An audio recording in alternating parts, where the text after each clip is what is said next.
अस्सलाम वालेकुम स्टूडेंट। ये एक्सरसाइज 2.3 के जो पार्ट ए है उसमें ये लास्ट है, 11 और 12 बचते हैं। ये सिंटेक्स बुक है क्लास 8 की। तो हमने बाकी सारे कर दिए थे, मैं सारे एक ही साथ बनाती लेकिन वीडियो बहुत लंबी हो रही थी। तो ये 11 और 12 जो हैं ये भी डेसिमल का ही हिस्सा है और इसमें से जो है अब हमें डेसिमल रिमूव करनी है, क्योंकि डेसिमल के साथ हम जो है वो फैक्टर फाइंड करके आंसर नहीं दे सकते।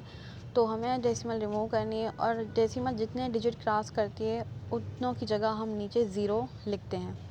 तो यहाँ पे 1 और 6 यानी 2 डिजिट हुए, तो नीचे हमारा जो डिनोमिनेटर में जो 1 है ये तो डेसिमल की जगह पे आ गया और 2 डिजिट इन्होंने क्रॉस किए डेसिमल ने, तो हमने 2 ज़ीरो दिए। तो हमारा फाइनल आंसर जो है वो ये है 298 11 और 6 और बाय 100। तो अब जो है हम न्यूमरेटर के अलग से फैक्टर लेंगे और डिनोमिनेटर के अलग से फैक्टर लेंगे, फिर जाके हमें जो है आंसर मिलेगा। तो ये बात मैं फिर से बता रही हूँ कि जो हमारा दर्जा जैसे होता है हमें आंसर भी वैसे ही देना होता है।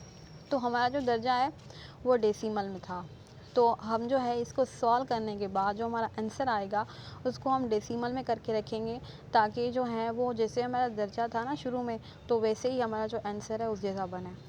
तो ये फैक्टर है, मैंने ये कर दिए।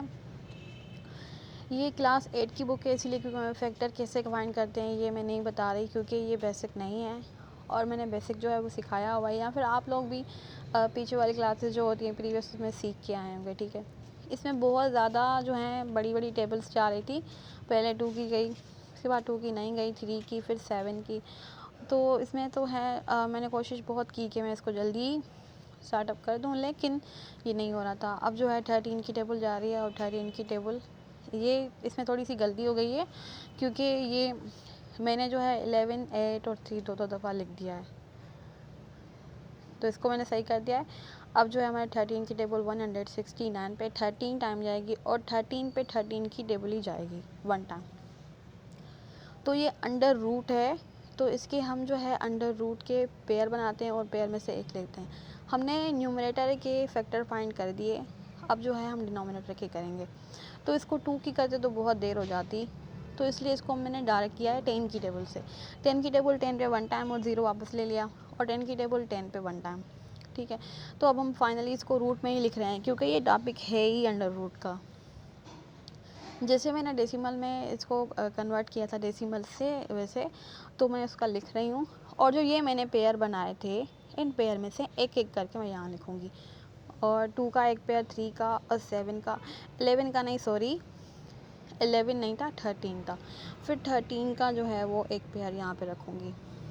और जो है यहाँ पे ये 11 है ना, ये 11 नहीं 100 है, तो इसके 10 के 2 पेयर हो रहे हैं, तो हम एक लेंगे 10 और इनको जब आपस में मल्टीप्लाई करेंगे वो आंसर आएगा। वो आंसर हम वैसे ही नहीं रखेंगे, मैं इसकी बात करने वाली थी कि हम वैसे क्यों नहीं रखेंगे, क्योंकि हमें भी आंसर जो है वो कुछ भी करके डेसिमल में ही देना है, क्योंकि जो हमारा स्टार्टिंग वाला जो हमें सम मिला था वो हमारा डेसिमल में था, तो हमें डेसिमल में करके रखना है। ठीक है, ये हमारा मल्टीप्लाई के बाद आंसर आया है 546/10। तो इसको कैसे करेंगे, नीचे एक ज़ीरो है, इसका मतलब हमें एक ज़ीरो डिजिट जो है वो हटा के फिर रखनी है डेसिमल। हो गया। अब हम करेंगे लास्ट सम जो है नंबर 12, एक्सरसाइज 2.3 का लास्ट सम 12 करेंगे। अब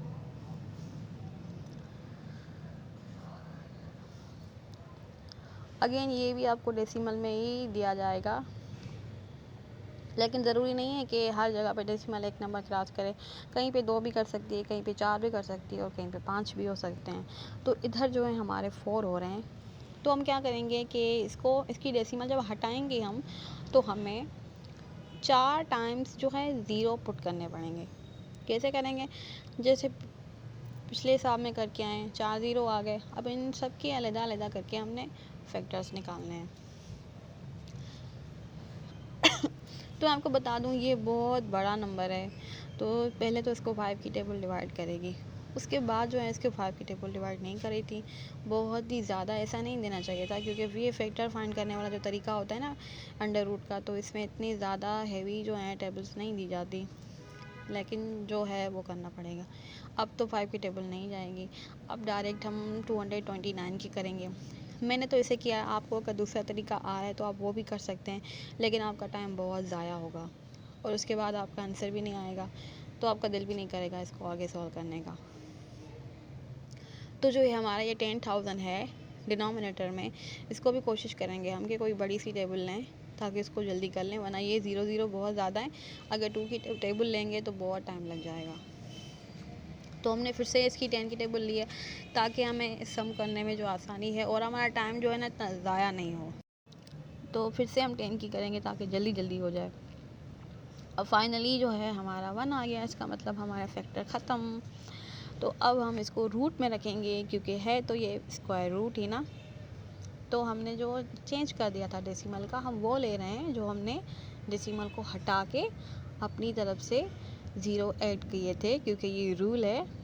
उसके बाद हम इसका फाइनली आंसर लेंगे जिसे हम पेयर में रख रहे थे। 5 का पेयर लिख लिया, उसके बाद 229 का पेयर लिखेंगे